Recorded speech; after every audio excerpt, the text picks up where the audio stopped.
Dans l'Apocalypse, chapitre 3, il est écrit « Nous servons un Dieu qui ouvre des portes que personne ne peut fermer et qui ferme des portes que personne ne peut ouvrir. » Il dit « Voici, parce que tu as peu de force, que tu as gardé ma parole et que tu n'as pas renié mon nom, j'ai mis devant toi une porte ouverte que personne ne peut fermer. »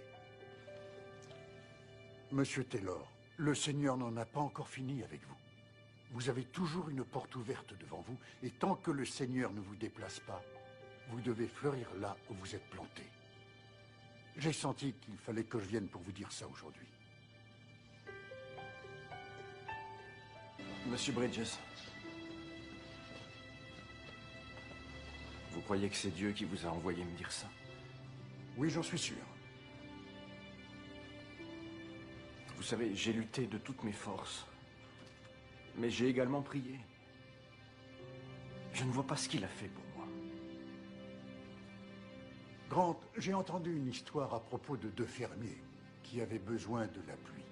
L'un comme l'autre avait prié pour l'avoir. Mais un seulement avait pris la peine de préparer ses champs pour la recevoir. À votre avis, lequel croyait suffisamment en Dieu? Celui qui avait préparé ses champs pour ça. Lequel êtes-vous? Dieu enverra la pluie quand il sera prêt.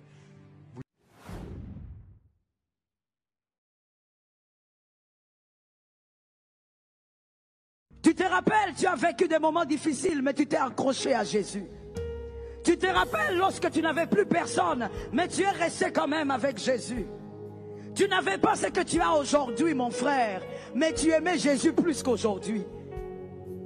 Tu n'avais pas ce que Dieu t'a donné aujourd'hui, mais ton amour pour Jésus était très fort.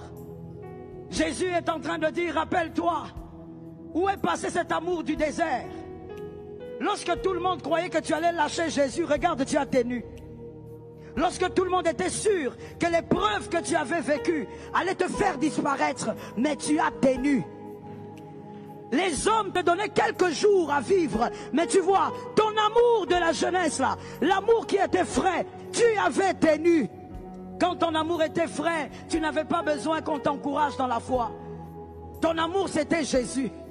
Qu'on te critique ou pas, tu suis Jésus. Qu'on te lapide ou pas, tu suis Jésus. Qu'on te rejette ou pas, toi, tu suivais Jésus.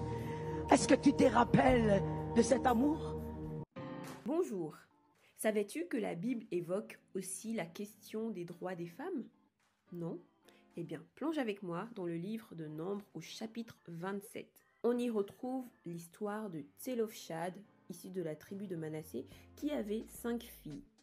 Donc, le nom de ces filles était Makla, Noa, Ogla, Milka et Tirsta. À la mort de Tselophshad, ces 5 filles n'étaient pas censées hériter du fait qu'elles n'étaient que des femmes. Jugeant la situation terriblement injuste, les 5 filles se sont plaintes auprès de Moïse, qui faisait donc en ce temps-là office